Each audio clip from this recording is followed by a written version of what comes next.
तो आज 24 नवंबर है और मैं 23 तारीख की वीडियो अपलोड करना मुझे याद नहीं रहा, तो मैंने इसी में ऐड कर दी है 23 और 24 के जो भी अपडेट्स थे वो सभी।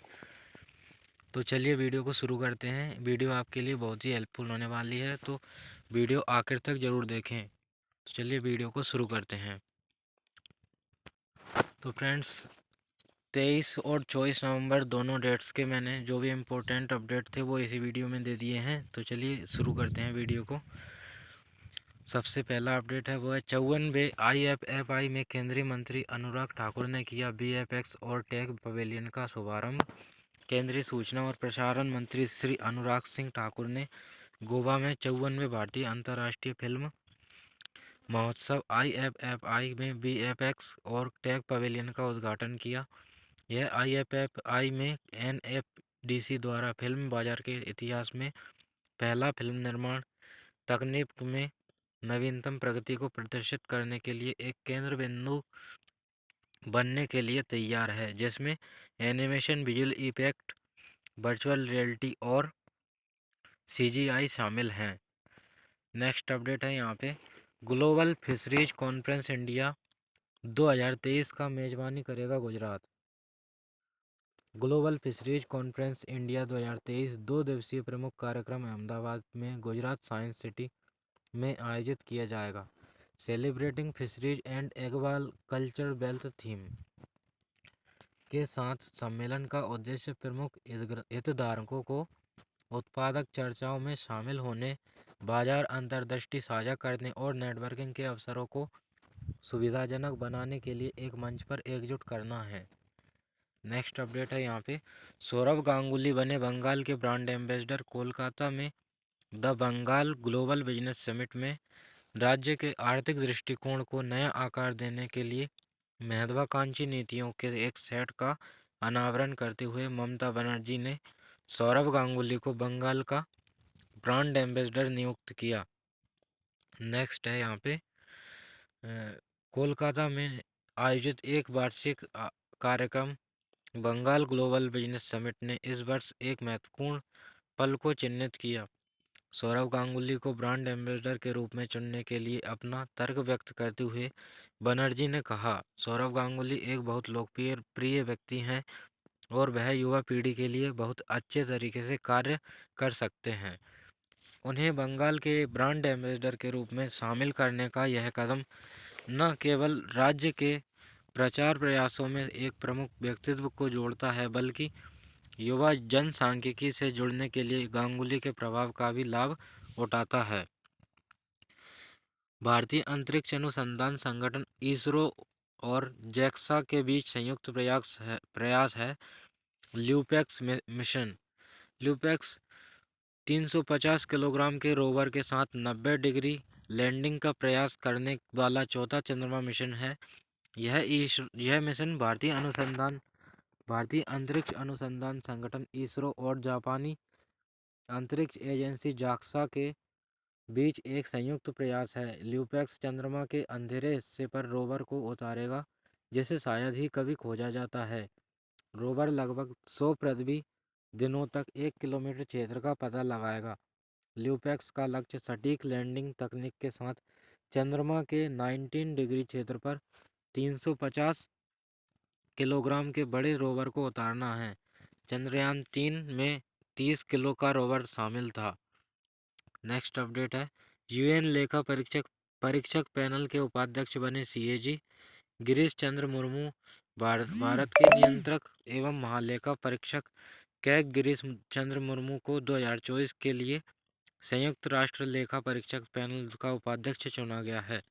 उनका चयन बाहरी ऑडिट के प्रति उच्चतम मानकों के प्रति भारत के प्रतिबद्धता और वैश्विक ऑडिट परिदृश्य को आकार देने में अपनी सक्रिय भूमिका को रेखांकित करता है। भारत के कैग गिरीश चंद्र मुर्मू ने 20 से 21 नवंबर को न्यूयॉर्क में संयुक्त राष्ट्र मुख्यालय में आयोजित बाहरी लेखा परीक्षकों के पैनल के 63वें सत्र में भाग लिया।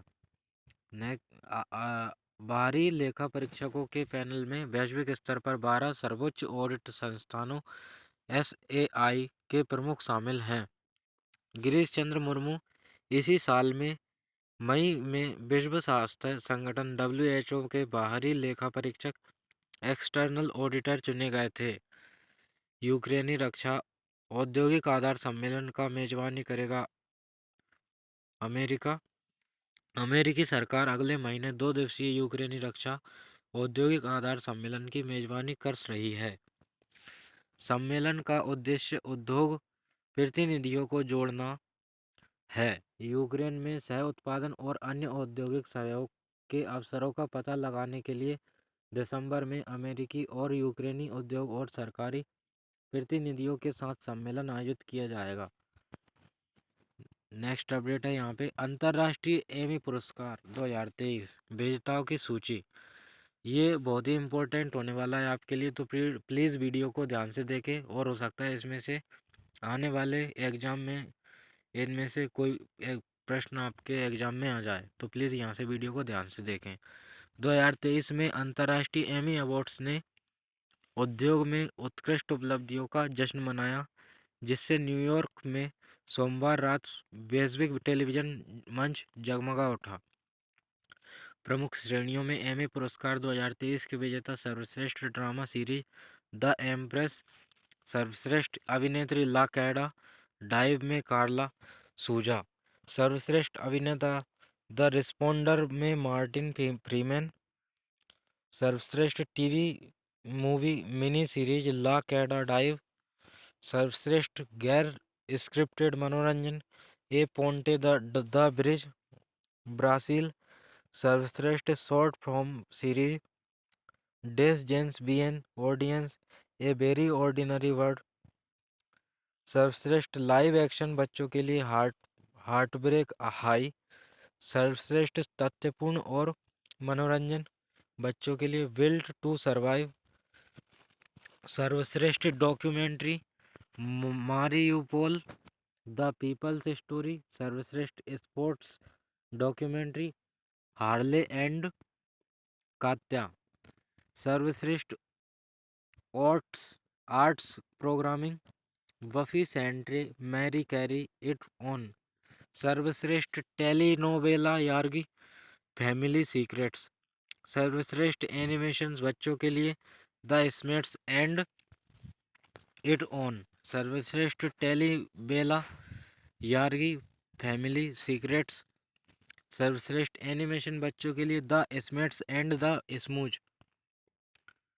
पंकज आडवाणी ने 26वीं विश्व बिलियर्ड्स चैंपियनशिप का खिताब जीता। ये नेक्स्ट अपडेट है।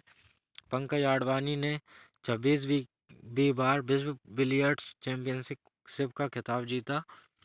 भारत के स्टार क्यू खिलाड़ी पंकज आडवाणी ने IBSF विश्व बिलियर्ड्स चैंपियनशिप के फाइनल में सौरव कोटारी को हरा दिया। पंकज ने इसके साथ ही 26वीं बार IBSF विश्व बिलियर्ड्स चैंपियनशिप का खिताब जीता। सौरभ भी भारतीय खिलाड़ी हैं।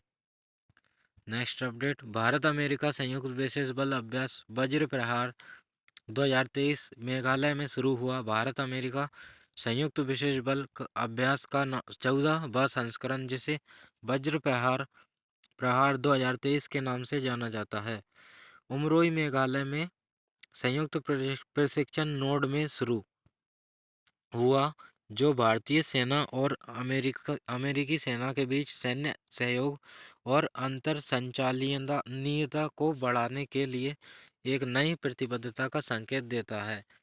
अभ्यास वज्र प्रहार का उद्देश्य संयुक्त मिशन योजना और परिचालन रणनीति जैसे क्षेत्रों में सर्वोत्तम प्रताप और अनुभवों को साझा करना है। अभ्यास के मुख्य आकर्षणों में स्टैंड ऑफ दूरियों से सैनिकों की मुक्त गिरावट का मुकाबला, सैनिकों की जल जनित प्रविष्टि, लंबी दूरी पर लक्ष्यों की सटीक सगाई, हवाई उड़ान के अलावा फिक्स्ड विंग और रोटरी विंग विमान का लड़ाकू वायु नियंत्रण शामिल है। यह अभ्यास का 14वां संस्करण है, जबकि पहला संस्करण वर्ष 2010 में भारत में आयोजित किया गया था और भारत अमेरिका संयुक्त विशेष बल अभ्यास का 13वां संस्करण विशेष बल प्रशिक्षण स्कूल SFTS बकलोह HP में आयोजित किया गया था। नेक्स्ट अपडेट है यहाँ पे वर्तमान संस्करण 21 नवंबर से 11 दिसंबर तक उमरोई छावनी मेघालय में आयोजित किया जा रहा है। नेक्स्ट अपडेट है दिल्ली का खान मार्केट दुनिया का 22वां सबसे महंगा हाई स्ट्रीट रिटेल स्थान। दिल्ली का खान मार्केट किराए के लिहाज से दुनिया का 22वां सबसे महंगा खुदरा बाजार है। यहाँ वार्षिक किराया $217 प्रति वर्ग फुट है। रियल एस्टेट परामर्श कंपनी कुशमैन एंड वेकफील्ड ने एक रिपोर्ट में यह दावा किया है पिछले साल इस सूची में खान मार्केट इस मामले में 21वें स्थान पर था। कंपनी ने अपनी रिपोर्ट दुनिया के प्रमुख बाजार जारी की। इसमें दुनिया के मुख्य शहरों के प्रमुख बाजारों में खुदरा तौर पर जमीन या दुकानों के किराए का विश्लेषण किया गया है। कुशमैन एंड वेकफील्ड ने बयान में कहा कि दिल्ली का खान मार्केट दुनिया के शीर्ष 25 सबसे महंगे मुख्य बाजारों में शामिल है। कोरोना महामारी से पहले की तुलना में वर्तमान वृद्धि सितंबर तिमाही के दौरान 7% और सालाना आधार पर 3% की वृद्धि के साथ खान मार्केट प्रतिष्ठित वैश्विक प्रमुख बाजार सूची में 22वें स्थान पर है। न्यूयॉर्क की फिफ्थ एवेन्यू ने दुनिया के सबसे महंगे खुदरा बाजार के रूप में अपनी शीर्ष रैंकिंग बरकरार रखी। मिलान का विया मोंटेनापोलियन एक स्थान चढ़कर तथा हांगकांग के सिम शा सुई को हटाकर दूसरे स्थान पर पहुंच गया। वहीं इस सूची में सिम शा सुई तीसरे स्थान पर खिसक गया है। लंदन में न्यू बॉन्ड स्ट्रीट ने चौथा और पेरिस में एवेन्यू डेस चैम्प्स एलिसीज ने 5वां स्थान बरकरार रखा। नेक्स्ट अपडेट है यहाँ पे विश्व विरासत सप्ताह 2023 19 से 25 नवंबर प्रतिवर्ष 19 से 25 नवंबर तक विश्व विरासत सप्ताह का आयोजन किया जा रहा है। विश्व विरासत सप्ताह संस्कृति और विरासत के संरक्षण को बढ़ावा देने के लिए मनाया जाता है। सप्ताह भर चलने वाले उत्सव का उद्देश्य परंपराओं और संस्कृति के बारे में जागरूकता पैदा करना है। इस सप्ताह का आयोजन यूनेस्को द्वारा किया जाता है। भारत में इस सप्ताह के लिए नोडल विभाग भारतीय पुरातत्व सर्वेक्षण है। भारत में विश्व धरोहर सप्ताह भारतीय पुरातत्व सर्वेक्षण द्वारा मनाया जाता है। नेक्स्ट अपडेट है प्रसिद्ध मलयालम लेखक पी बलसाला का 85 वर्ष की आयु में निधन। पुरस्कार विजेता मलयालम लेखिका पी बलसाला ने 85 वर्ष की आयु में कोझिकोड में अंतिम सांस ली। सुश्री बलसाला मलयालम में महिला लेखकों के बीच एक अग्रणी प्रशंसा और आलोचनात्मक प्रशंसा द्वारा चिन्हित एक समृद्ध साहित्यिक विरासत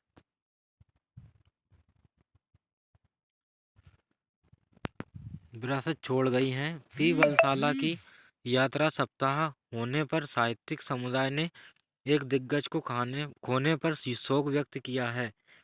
मलयालम साहित्य पर उनका गहरा प्रभाव प्रशंसा सहानुभूति और विविध कार्यों के से चिन्हित है। यह सहानुभूति और विविध कार्यों से चिन्हित है। यह सुनिश्चित करता है कि उनकी विरासत आने वाली पीढ़ियों के लिए पाठकों को प्रेरित और प्रभावित करती रहेगी। मनोहर पर्रिकर युवा वैज्ञानिक पुरस्कार के पहले प्राप्तकर्ता डॉक्टर मथवराज एस। इसरो के राव सैटेलाइट सेंटर के डॉक्टर मथवराज एस मनोहर पर्रिकर युवा वैज्ञानिक पुरस्कार के पहले प्राप्तकर्ता बन गए हैं। इस पुरस्कार में 5 लाख रुपए का नकद पुरस्कार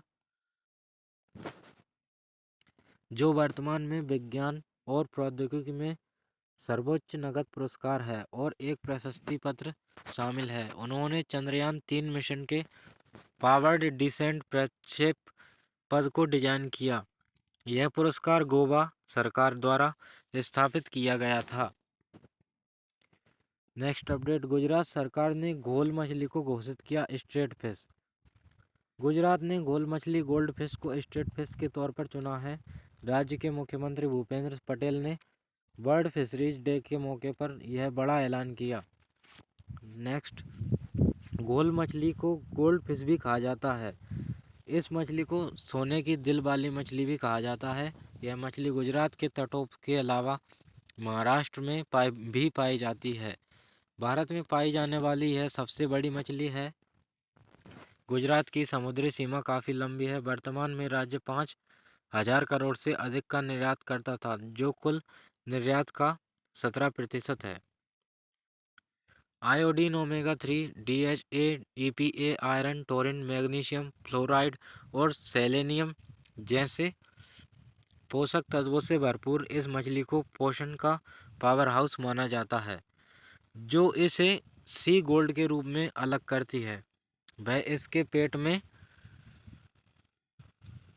मौजूद एक थैली है जिसमें शक्तिशाली औषधीय गुण हैं। अंतर्राष्ट्रीय बाजार में इसकी काफ़ी उच्च कीमत है। घोल मछली मुख्य रूप से इंडो पैसिफिक क्षेत्र में पाई जाती है, लेकिन घोल मछली अब विश्व स्तर पर सबसे महंगी समुद्री मछलियों में से एक है। तो फ्रेंड्स, यहाँ पे जो 23 और 24 नवंबर के जो इम्पोर्टेंट फैक्ट हैं वो यहाँ पे हैं। सबसे पहला है, किस देश में कोई खेत नहीं है? तो सिंगापुर में कोई भी खेत नहीं है, एक भी खेत नहीं है मतलब। नेक्स्ट है, किस देश में कोई सांप नहीं है? तो न्यूजीलैंड देश में कोई भी सांप नहीं है। किस देश में एक चींटियाँ नहीं हैं?